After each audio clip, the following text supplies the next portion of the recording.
Hello students, स्वागत है आपका आईसीटी वर्चुअल क्लासेस में। मैं हूं कविता, आपकी साइंस टीचर। उम्मीद करती हूं आप सभी अच्छे होंगे और स्वस्थ होंगे। तो क्लास कंटिन्यू करेंगे अपना चैप्टर, और चैप्टर का नाम है माइक्रो ऑर्गेनिज्म फ्रेंड एंड फो। हम बात कर रहे हैं सूक्ष्म जीवों के बारे में, और सूक्ष्म जीवों के बारे में हम अभी तक अलग अलग जो कैटेगरी है, अलग अलग जो ग्रुप्स है, उनके बारे में हम स्टडी कर रहे हैं। एक बार देख लेते हैं अभी तक हमारे पास कौन कौन से ग्रुप्स आए हैं और आज हम क्या डिस्कस करने वाले हैं यहाँ पे। तो आइए बढ़ते हैं और अपना चैप्टर स्टार्ट करते हैं। अभी तक हमने इंट्रोडक्टरी पार्ट यहाँ पर देखा है, ठीक है। क्लासिफिकेशन देखा है, जिसमें सबसे पहले आपने बात की है यहाँ पर बैक्टीरिया के बारे में। बैक्टीरिया जो सबसे पहला ग्रुप हमने पढ़ा है, जिसमें हमने कहा प्रोकैरियोट है, यानी कि प्रिमिटिव सेल है, यानी कि इसमें न्यूक्लियस नहीं पाया जा रहा है, ठीक है। आगे बढ़ते हैं और नेक्स्ट हमारे पास जो आता है वो है यहाँ पे फंजाई, यानी कि फंगस, जिसमें हमने कहा कि ये क्या है, यूकैरियोट है। बैक्टीरिया क्या था, प्रोकैरियोट था, ये क्या है, यूकैरियोट है, ठीक है। तो हमने कहा था कि यहाँ पर जैसे कि बैक्टीरिया प्रोकैरियोट है, तो प्रिमिटिव है, पुरानी सेल है, और फंगस क्या है, यूकैरियोटिक सेल यहाँ पर आती है। आगे बढ़ते हैं। आगे हमने प्रोटोजोआ के बारे में बात की। हमने कहा ये यूनिसेलुलर यानी कि एक कोशिकीय होते हैं, और ये भी क्या होते हैं, यहाँ पे यूकैरियोटिक होते हैं, यानी कि इनमें न्यूक्लियस प्रेजेंट होगा। और बाकी एग्जाम्पल की हमने बात की है। एल्गी के बारे में अगर हमने बात की, हमने कहा फोटोसिंथेटिक प्लांट्स होते हैं, और ये क्या होते हैं, आपने कहा यूकैरियोटिक होंगे। ऑब्वियस सी बात है, क्योंकि ये क्या है, यहाँ पे डेवलप है, तो ये यूकैरियोटिक यहाँ पर होंगे। अब आते हैं हमारे नेक्स्ट ग्रुप पे। अब आते हैं हमारे नेक्स्ट ग्रुप पे, जिसमें हमने बात की है वायरस के बारे में। हमने कहा कि जो वायरस है वो माइक्रोब नहीं है, वो माइक्रो ऑर्गेनिज्म नहीं है, यानी कि वो सूक्ष्म जीव नहीं है। हाँ, वो सूक्ष्म संरचनाएं हो सकती हैं, वो माइक्रो स्ट्रक्चर हो सकते हैं। क्यों, इसके बारे में ऐसा हम क्यों कह रहे हैं, क्योंकि प्रीवियस लेक्चर में हमने कुछ चीज़ें डिस्कस की थी। अगर आपको ध्यान होगा, अगर आपने लेक्चर अटेंड किया होगा, तो हमने कुछ चीज़ें डिस्कस की थी। कुछ चीजें जैसे कि हमने डिस्कस किया था कि यहाँ पर जो वायरस है वो किस चीज से मिलकर के बना है। आपने कहा जेनेटिक मटेरियल और प्रोटीन की कवरिंग है। जबकि प्रीवियस लेक्चर में आपने नॉर्मल सेल का डायग्राम देखा था। एक जो नॉर्मल सेल होती है उसका डायग्राम हमने देखा था, उसमें सेल मेम्ब्रेन है। सेल मेम्ब्रेन क्या है, आपने कहा फॉस्फोलिपिड बाइलेयर है, यानी कि फॉस्फेट और लिपिड की दो लेयर से मिलकर के प्लाज्मा मेम्ब्रेन बनी है। साइटोप्लाज्म है, न्यूक्लियस है, सेल ऑर्गेनेली है, ये सभी चीजें मिल करके सेल बनाती हैं। लेकिन वायरस में सिर्फ क्या पाया जा रहा है, आपने कहा दो चीजें हैं।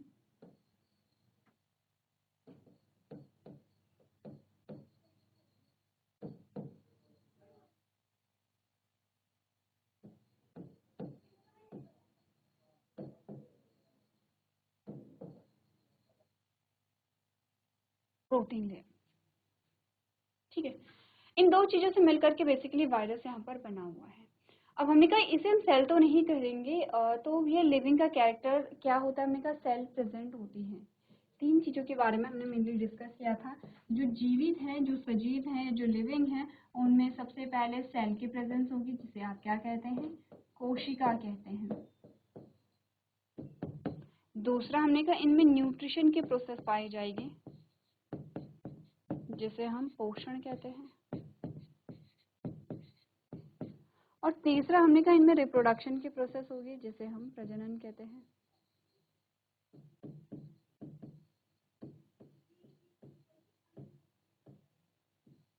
आपने कहा कि पहला ही कैरेक्टर इसमें नहीं पाया जा रहा है, ये सेल ही नहीं है, तो हमने कहा इसे हम लिविंग की कैटेगरी में तो नहीं रखेंगे। तो क्या हम इसे नॉन लिविंग कहते हैं, हमने कहा नहीं, नॉन लिविंग भी नहीं कह सकते, क्योंकि जब भी ये किसी लिविंग सेल के अंदर एंटर करता है तो इसके जो कैरेक्टर्स होते हैं वो कैसे हो जाते हैं, लिविंग के कैरेक्टर आ जाते हैं, या रेप्लिकेट करने लगता है। एक एग्जाम्पल लेते हैं बैक्टीरियोफाज का।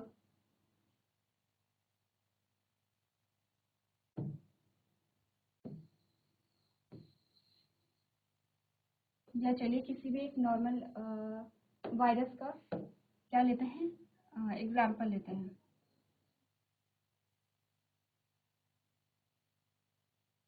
किस प्रकार से है, अब इसके अंदर इसका क्या है, ये जेनेटिक मटेरियल है, ये प्रोटीन की लेयर है, इसके अंदर जेनेटिक मटेरियल है।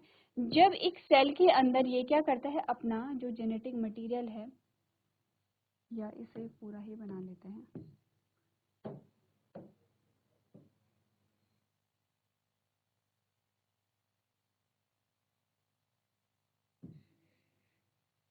प्रकार से। अब ये क्या करेगा, इस जेनेटिक मटेरियल को इस सेल के अंदर डाल देगा, सिर्फ जेनेटिक मटेरियल को ही सेल के अंदर डालता है। अब ये जेनेटिक मटेरियल अपनी कॉपी बनाने लगता है इस प्रकार से। ये क्या करेगा, जो होस्ट सेल है, होस्ट सेल समझते हैं जिस कोशिका के अंदर ये जा रहा है, उसके न्यूक्लियस के अंदर एंटर हो करके उसके जेनेटिक मटेरियल को ब्रेक डाउन करता है, तोड़ता है और अपनी कॉपी यहाँ पर करने लगता है।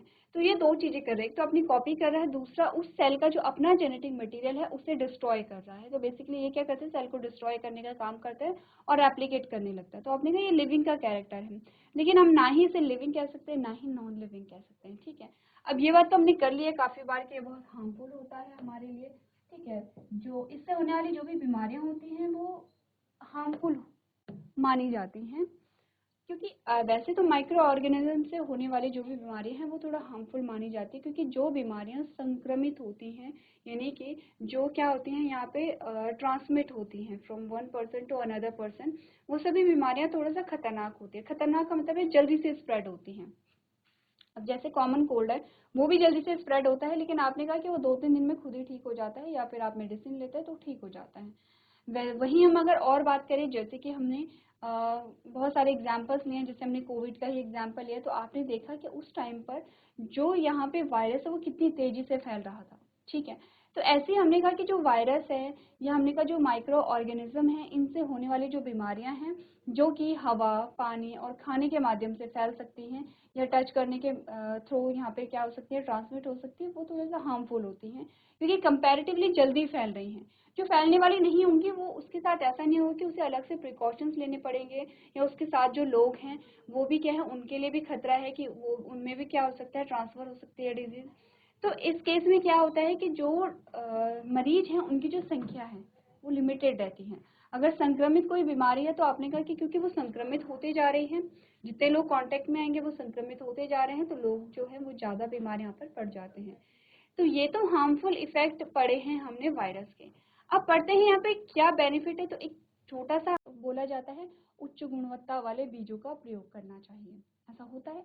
आपने चैप्टर फर्स्ट जब पढ़ा था, प्रीवियस जो आपका चैप्टर था उसमें यही तो था। आपने क्या बात की थी वहाँ पे, क्रॉप इम्प्रूवमेंट एंड मैनेजमेंट हमने पढ़ा था। ठीक है, क्रॉप को कैसे इम्प्रूव किया जाए, उसमें से एक जो पॉइंट था वो ये भी था कि उच्च गुणवत्ता वाले बीजों का चयन हमें करना है। उच्च गुणवत्ता वाले बीज क्या होते हैं कि जिनमें क्या हो, यहाँ पे जो डिजायर्ड कैरेक्टर हो, डिजायर्ड कैरेक्टर का मतलब है जो अच्छे गुण हो वो उसमें हो। जैसे कि हमने कहा कि एक गेहूं का पौधा है, उसकी लंबाई इतनी है। ठीक है, और एक गेहूं का पौधा है,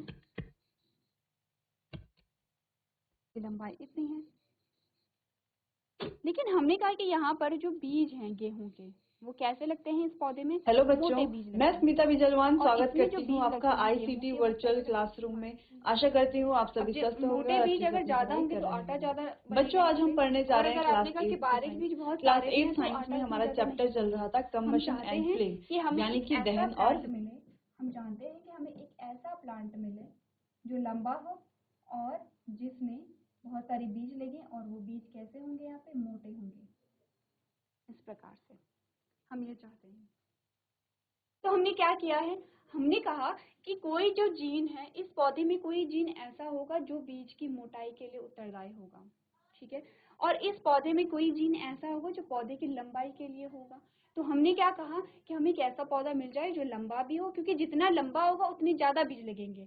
तो पौधा लंबा भी हो, या फली जो है वो लंबी हो, तो पौधा लंबा भी हो और बीज जो है वो मोटे भी लगे। तो हमने क्या किया है, हमने इसका एक जीन, अब ये बहुत माइक्रोस्कोपिक स्टडी होती है, जो भी ये चीजें हम पढ़ रहे हैं माइक्रोस्कोप के नीचे यहाँ पर जो चीजें हैं वो होती हैं। पहले तो ये स्टडी करना होता है कि बीज की मोटाई के लिए कौन सा जीन उत्तरदायी है। ठीक है, अब वो जो जीन है वो हमने निकाल लिया है, फॉर एग्जाम्पल वो जीन ये है। अब वो जीन हमें इसमें डालना है। जब हमने वो जीन इसमें डाला तो हमें क्या रिजल्ट मिला कि पौधे की लंबाई भी ज़्यादा थी और उसकी जो बीजों की मोटाई है वो भी बढ़ गई है। सेम ऐसी चीज़ें हम किस में करते हैं, ह्यूमंस में भी करते हैं, जीन ट्रांसफ़र करते हैं। ठीक है, जिसकी भी रिक्वायरमेंट होती है हम जीन ट्रांसफ़र करते हैं। और जब जीन को ट्रांसफ़र किया जाता है तो ऐसे नहीं किया जाता, जैसे ये जीन ऐसे ही ट्रांसफ़र नहीं होगा, इसके लिए कोई एक साधन चाहिए होगा। वैसे अगर हम मनुष्य की बात करें तो मनुष्य में भी जो जीन है वो एक कोशिका से दूसरी कोशिका में जीन ट्रांसफर करने के लिए हमें एक साधन चाहिए होता है। छोटी सी बात है, ये एक सेल है इस प्रकार से और ये दूसरी सेल है। इसका जीन आपको इसमें डालना है, उसके लिए आपको क्या चाहिए, एक व्हीकल चाहिए। एक व्हीकल का मतलब होता है एक गाड़ी चाहिए, ठीक है। तो हमने कहा ह्यूमंस में हम व्हीकल्स या गाड़ी के रूप में किसे प्रयोग करते हैं, यहाँ पर वायरस को प्रयोग करते हैं। अब जो वायरस होगा उसे हम पहले क्या कर देंगे, पार्शियली इनएक्टिव कर देंगे, या तो यानी कि आंशिक रूप से या तो हम निष्क्रिय कर देंगे और हम उसमें से जो हानिकारक जो उसका जीन होगा उसे रिमूव कर देंगे, जिससे कि ये हमें बीमार ना कर सके। अब क्या होगा, ये जो वायरस है ये कहाँ लेकर के जाएगा, यहाँ पे आपने कहा इसके जेनेटिक मटेरियल के साथ हम जीन ऐड कर देंगे, लेकिन ये इंश्योर करना है कि इसका जेनेटिक मटेरियल हमारे लिए हार्मफुल ना हो। तो पहले जो वायरस है उसे ट्रीट किया जाता है, ठीक है, और उससे हार्मफुल जो जीन्स है वो निकाले जाते हैं। अब ये जीन इसके जेनेटिक मटेरियल के साथ ऐड किया जाता है।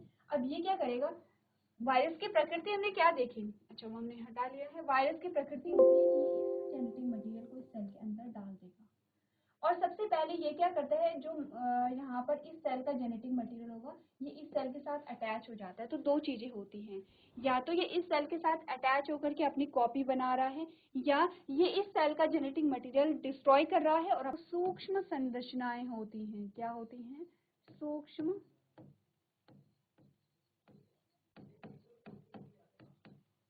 सूक्ष्म संरचनाएं होती हैं, ठीक है। But they are different from other microbes because they reproduce only inside the cell of the host organism which can be plant, animal or a bacterium। आपने कहा लेकिन ये अन्य रोगाणु से भिन्न होते हैं या अन्य जीवाणु से भिन्न होते हैं, ठीक है। अन्य रोगाणु या अन्य जो सूक्ष्म जीव है उनसे भिन्न होते हैं क्योंकि वे केवल परपोषी जीव, जो एक पौधा, जानवर या जीवाणु कुछ भी हो सकता है, उसकी कोशिकाओं के अंदर ही ये प्रजनन कर पाते हैं। अदरवाइज ये क्या होते हैं, अगर ये इन्वायरमेंट में है तो ये क्या होंगे, निष्क्रिय होंगे, इनएक्टिव होंगे। तो ये हमने बात की किसके बारे में, वायरस के बारे में। चलिए, यहाँ तक आपका जो ग्रुप्स होते हैं माइक्रो ऑर्गेनिज्म के वो कंप्लीट हो चुके हैं। क्या क्या आपने यहाँ पर पढ़ा है, आपने पढ़ा है बैक्टीरिया को, आपने पढ़ा है फंगस को, आपने पढ़ा है प्रोटोजोआ को, आपने पढ़ा है एल्गी को, आपने पढ़ा है यहाँ पे, ये माइक्रो ऑर्गेनिज्म नहीं है लेकिन आपने जो स्ट्रक्चर पढ़े हैं माइक्रो स्ट्रक्चर, वो है वायरस। तो ये सारे जो ग्रुप्स हैं इनके बारे में आपको पढ़ना है और इनके बारे में आपको पढ़ना क्या है कि इनमें से कुछ अच्छे होंगे, कुछ माइक्रोब्स अच्छे होंगे, वो कौन कौन से हैं उनके नाम हमें पढ़ने हैं और हमारे लाइफ में उनकी क्या इम्पोर्टेंस है या क्या बेनिफिट या क्या लाभ वो हमें देते हैं वो हमें पढ़ने हैं। और कुछ ऐसे माइक्रो ऑर्गेनिज्म होंगे जो कि हमारे लिए हानिकारक होते हैं, हार्मफुल होते हैं, उनके नाम हमें पढ़ने हैं और वो हमें क्या हार्म पहुंचाते हैं, क्या नुकसान पहुंचाते हैं या क्या नुकसान पहुंचा सकते हैं, उसके बारे में हमें पढ़ना है। उससे पहले जितने भी ग्रुप्स हमने पढ़े हैं वो आपको नोट करने हैं और उनकी जो एग्जाम्पल्स हैं वो आपको क्या करने हैं, नोट करने हैं। जैसे वायरस के एग्जाम्पल आपके पास यहाँ पर आए हैं, HIV है, हेपेटाइटिस बी है, इबोला है, एडिनो वायरस है, इन्फ्लुएंजा है एंड बैक्टीरियोफाज है। तो ये सारे एग्जाम्पल आते हैं किसके, वायरस के। तो आप अपनी कॉपी में नोट कर लेंगे।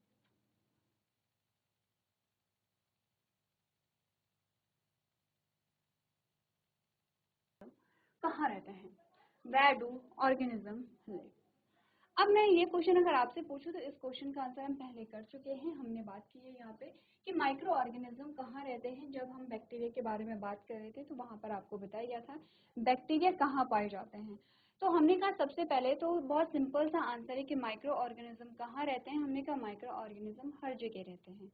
माइक्रो ऑर्गेनिज्म आपने कहा कि मिट्टी में रहते हैं, हवा में रहते हैं, आपने कहा ठंडे स्थान पे रहते हैं, गर्म स्थान पे रहते हैं, जो लवणीय जल होता है, जो लवणीय स्थान होते हैं वहां पर रहते हैं। आपने कहा कि जहाँ पर लाइफ पॉसिबल नहीं है वहां पर भी रहते हैं। तो जो माइक्रो ऑर्गेनिज्म है वो ऑलमोस्ट सभी जगह पाए जाते हैं और सबसे ज़्यादा अगर हम कहें कि जो हैबिटाट के केस में सबसे ज़्यादा जो डाइवर्स होते हैं वो माइक्रो ऑर्गेनिज्म ही होते हैं। जैसे और जो जीव होते हैं उन्हें कहीं भी रहने के लिए, उन्हें सर्वाइव करने के लिए एक क्लाइमेट चाहिए होता है कि इतना टेम्परेचर चाहिए, इससे ज़्यादा टॉलरेट नहीं कर सकते, इससे कम टॉलरेट नहीं कर सकते हैं, ठीक है। आपने कहा कि वहाँ पर जो ह्यूमिडिटी होती है या आपने कहा कि वहाँ पे जो डे लेंथ होती है या जो भी चीज़ें हैं, हमने कहा कि हमारे लिए क्या होती हैं, एक क्राइटेरिया होता है कि इससे बहुत ज़्यादा, इससे बहुत कम हम टॉलरेट नहीं कर सकते हैं, ऐसे ही हर जीव के लिए होता है। लेकिन माइक्रो ऑर्गेनिज्म क्या होता है, आपने कहा वो एक्सट्रीम कंडीशन में भी यहाँ पे सर्वाइव कर सकते हैं। तो आंसर क्या आता है हमारे पास, आपने कहा The microorganism may be single-celled or unicellular as in bacteria, protozoa or may be multicellular as fungus, animal etc. आपने कहा जो सूक्ष्म जीव होते हैं वो बैक्टीरिया प्रोटोजोआ की तरह एक कोशिकीय भी हो सकते हैं। तो इस बात से हमें क्या पता चला कि बैक्टीरिया और प्रोटोजोआ एक कोशिकीय होते हैं, या हमने कहा या वे बहुकोशिकीय भी हो सकते हैं जैसे कि कवक और जो अन्य जीव होते हैं, अन्य जंतु होते हैं।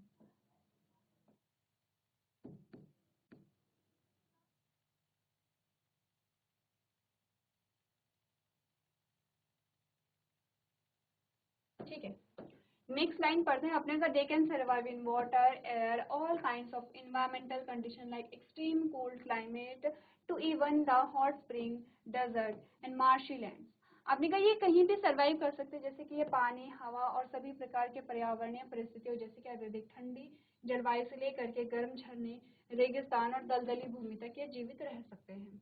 Some of them even live inside the body of animals and even humans। आपने कहा इनमें से कुछ तो क्या होते हैं, जीवों के अंदर या इंसानों के शरीर के अंदर भी रहते हैं। तो एक बार पढ़िए, बहुत सिंपल सा आंसर है कि कहाँ रहते हैं माइक्रो ऑर्गेनिज्म। आपने कहा सभी जगह रहते हैं, एक्सट्रीम कंडीशन में भी रह सकते हैं जहाँ बहुत अधिक गर्म स्थान जो होते हैं या बहुत ठंडे स्थान जो होते हैं या जहाँ पर आप जीवन की कल्पना नहीं कर सकते हैं, वहाँ पर भी जो माइक्रो ऑर्गेनिज्म है वो पाए जाते हैं। ठीक है, तो इस बात से हमें इतना तो पता चला है कि जो माइक्रो ऑर्गेनिज्म है वो हमेशा हमारे चारों ओर रहते हैं। हम स्कूल जाएं, घर जाएं, हम रास्ते में हैं या हम कहीं भी हैं, तो हम हमारे चारों ओर हमेशा क्या रहते हैं, माइक्रो ऑर्गेनिज्म रहते हैं। ठीक है, क्लियर इतना। अब आगे बढ़े। अब जो माइक्रो ऑर्गेनिज्म है, जो माइक्रो ऑर्गेनिज्म है उनके बारे में बात करते हैं। आपने कहा माइक्रो ऑर्गेनिज्म एंड अर्थ, यानी कि it is to be noted that inside micro organism it is noted that these microorganisms play a vital role in our lives। आपने कहा यह ध्यान दिया जाना चाहिए कि सूक्ष्म जीव हमारे शरीर में महत्वपूर्ण भूमिका निभाते हैं। Some of them may be beneficial to us, whereas some of them may have an adverse and harmful effect on us। आपने कहा उनमें से जो कुछ होते हैं वो हमारे लिए फायदेमंद हो सकते हैं, जबकि उनमें से कुछ हम पर प्रतिकूल और हानिकारक प्रभाव डाल सकते हैं। ठीक है, अब माइक्रो ऑर्गेनिज्म की कैटेगरी ध्यान से देखिए, आपको क्या क्या बताई गई है। बैक्टीरिया जिसे आप जीवाणु कहते हैं, फंगस जिसे आप कवक कहते हैं, प्रोटोजोआ और एल्गी जिसे आप शैवाल कहते हैं। ठीक है, अब ये दोनों प्रकार के हो सकते हैं, सभी के बारे में बात करें, बैक्टीरिया, फंगस, प्रोटोजोआ, एल्गी, ये सभी प्रकार के हो सकते हैं। कुछ इनमें से, अब ऐसा नहीं है बैक्टीरिया एक है, बैक्टीरिया एक ग्रुप का नाम है। जैसे मनुष्य जो है वो एक ग्रुप का नाम है। अब मनुष्य कितने आपने देखे, असंख्य मनुष्य होते हैं, है ना। वैसे हमने कहा bacteria, fungus, protozoa, algae group के नाम है। इनमें बहुत सारे बैक्टीरिया होंगे अलग अलग प्रकार के, बहुत सारे फंगस होंगे अलग अलग प्रकार के, बहुत सारे प्रोटोजोआ होंगे, बहुत सारे एल्गी होंगी। और इसके अलावा हम वायरस के बारे में बात करेंगे, लेकिन वो इस कैटेगरी में नहीं आता है। ठीक है, इतनी बातें तो क्लियर है। अब आते हैं यहाँ पर, जो कि आपके लिए इम्पोर्टेंट टॉपिक स्टार्ट होता है। यहाँ पर ध्यान से देखिए, आपको एक टेबल दिखाई गई है। ठीक है, और टेबल में अगर आप यहाँ पर हेडिंग देखेंगे तो दो हेडिंग आपके पास आई है। एक तो आपके पास ये हेडिंग आई है और एक आपके पास ये आई है। इसमें लिखा है यूजेस ऑफ माइक्रो ऑर्गेनिज्म, यानी कि सूक्ष्म जीवों के क्या लाभ होते हैं, सूक्ष्म जीवों के लाभ क्या है हमारे जीवन में। और आपने कहा सूक्ष्म जीवों के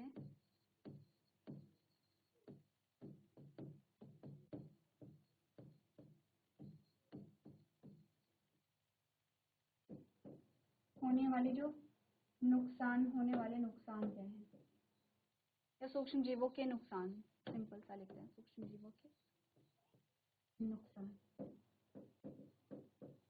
ठीक है, अब हमें क्या करना है, ये आपके पास हेडिंग आती है बेसिकली, इन्हें हमें पढ़ना है।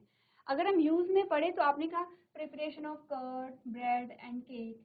यहाँ पर जो माइक्रो ऑर्गेनिज्म है वो दही बनाने में, ब्रेड बनाने में और केक बनाने में हेल्प करते हैं। हम सभी खाते हैं दही, भी हम सभी खाते हैं, दही तो हम सबने ही खाई है। ठीक है, कर्ड भी हम दही जो है, ब्रेड भी हम सब ने खाया और केक भी हम सभी ने खाया है, ठीक है। तो इनको बनाने में सूक्ष्म जीव हमारी सहायता करते हैं। दूसरा, production of alcohol, wine and acetic acid. आपने कहा कि यहाँ पर ये कुछ बेवरेजेस को बनाते हैं, जैसे एसिटिक एसिड होता है, ठीक है, वाइन होती हैं। तो हमने कहा कि यहाँ पर क्या है, इनके फॉर्मेशन में भी जो माइक्रो ऑर्गेनिज्म है वो हमारी हेल्प करते हैं। नेक्स्ट हमने कहा preparation of medicine and vaccine. आपने कहा कि जो माइक्रो ऑर्गेनिज्म है वो दवाई बनाने में और वैक्सीन बनाने में भी सहायक होते हैं। और क्या होती है वैक्सीन, इसके बारे में भी हम डिस्कस करेंगे। नेक्स्ट हमने कहा क्लीनिंग अप द इन्वायरमेंट। आपने कहा ये हमारे वातावरण को स्वच्छ बनाने में भी बहुत इंपॉर्टेंट रोल प्ले करते हैं, ठीक है। और नेक्स्ट हमने कहा इंक्रीज सॉइल फर्टिलिटी, यानी कि जो मिट्टी की उपजाऊ क्षमता है उसको बढ़ाने में भी इनका बहुत ज़्यादा रोल होता है। तो यहाँ पर आप देख सकते हैं कि हमारे पास इतने सारे जो पॉइंट्स आए हैं, जिसमें हमने माइक्रो ऑर्गेनिज्म की क्या देखे हैं, यहाँ पे लाभ देखे हैं, जिससे कि हम कह सकते हैं कि ये सारे काम करने वाले माइक्रो ऑर्गेनिज्म क्या होंगे, हमारे फ्रेंड होंगे। वहीं अगर हम बात करें हार्मफुल इफेक्ट ऑफ माइक्रोब्स, तो उसमें हमने क्या बोला, cause disease in plants, animal and human being. आपने कहा ये सभी को बीमार करते हैं, उनमें प्लांट्स होते हैं, उनमें एनिमल होते हैं, उनमें ह्यूमन बीइंग्स होते हैं। यानी कि ये क्या कर सकते हैं, बीमार कर सकते हैं किसी भी चीज़ को। वो पौधे हो सकते हैं, वो कोई भी जीव जंतु हो सकते हैं, और वो यहाँ पर माइक्रो ऑर्गेनिज्म की ही कुछ कैटेगरी हो सकती है। जैसे जैसे यहाँ पर वायरस की बात तो नहीं करेंगे, क्योंकि harmful effect of micro organism यानी कि सूक्ष्म जीवों के हम क्या देख रहे हैं, नुकसान देख रहे हैं। लेकिन अगर हम वायरस की बात करें तो वायरस बैक्टीरिया को भी क्या करता है, इन्फेक्ट करता है, ठीक है। दूसरे क्या इनके हार्मफुल इफेक्ट है, आपने कहा ये क्या करते हैं, खाने को क्या करते हैं, स्पॉइल फूड, यानी कि ये खाने को सड़ा देते हैं, जिससे कि खाना खाने योग्य नहीं बनता है और खाने को पॉइजनस बना देते हैं। जैसे खाना बना हुआ होता है और आपने उसे खुले में छोड़ दिया है 2-3 दिन तक, आप देखते हैं कि खाने का रंग बदल जाता है, उसका टेस्ट बदल जाता है, उसमें स्मेल आने लगती है, ठीक है। पहले खुशबू आ रही थी, अब स्मेल आने लगती है। तो आपने कहा कलर चेंज हुआ है, टेस्ट चेंज हुआ है और स्मेल चेंज हुई है। इट मीन्स कि जो खाना है वो खराब हो चुका है, सड़ चुका है और वो पॉइजनस बन जाता है वहाँ पे। तो बेसिकली हम ये कह सकते हैं कि जो माइक्रो ऑर्गेनिज्म, उनके नुकसान ये है कि हमें बीमार करते हैं और हमारे खाने को खराब करते हैं। तो हमें ये देखना है कि कौन सा माइक्रो ऑर्गेनिज्म हमें किस प्रकार से बीमार करता है, कौन सी बीमारी यहाँ पर करता है। एक बार आप लोगों को ये जो टेबल है वो बना लेनी है, जिससे कि आपको मेन हेडिंग याद रहे। टेबल हम क्यों बनाते हैं, जिससे कि हमें मेन हेडिंग याद रहे। अब यहाँ पर करना क्या है, जब हम पूरा टॉपिक पढ़ लेंगे तो इस टेबल में आप थोड़ी सी जगह रखेंगे। जैसे हमने कहा ये आप कॉलम बना रहे हैं, तो इस कॉलम को थोड़ा सा इतना ही बड़ा बनाएंगे, जिससे कि हमें कुछ चीजें यहाँ पे नोट करनी है। जैसे कि कर्ड, दही बनाने में कौन माइक्रो ऑर्गेनिज्म हेल्प कर रहा है, ब्रेड बनाने में कौन कर रहा है, केक बनाने में कौन कर रहा है। वहीं यहाँ पे बेवरेजेस की बात होती है, मेडिसिन और वैक्सीन बनाने में कौन हेल्प कर रहा है, कौन इन्वायरमेंट को क्लीन कर रहा है और सॉइल की फर्टिलिटी को कौन इंक्रीज कर रहा है। इसके एग्जाम्पल हमें वहाँ पे नोट करने हैं, क्योंकि वो मस्ट है, इंपॉर्टेंट है। आपके पास जो क्वेश्चन आएगा वो यहाँ पे एग्जाम्पल से ही आता है। जैसे कि हमने कहा दही निर्माण में कौन सा सूक्ष्म जीव सहायक होता है, ठीक है।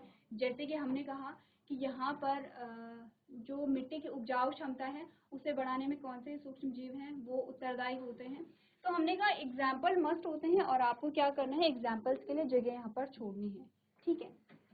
अगर हम जब बढ़ेंगे तो अब हम बात करेंगे सबसे पहले यहाँ पर आपने कहा friendly use of micro organism और बेनिफिट्स ऑफ माइक्रो ऑर्गेनिज्म या सूक्ष्म जीवों के जो लाभ हमें मिलते हैं उनके बारे में सबसे पहले हम बात करेंगे। तो सबसे पहले हम लाभ वाला जो कॉलम है उसे यहाँ पर पढ़ेंगे, एक बार आप लोग घर से पढ़ करके लेके आएंगे। तो आज के सेशन में हम इतना ही करेंगे। अभी तक क्लास में बने रहने के लिए आपका धन्यवाद।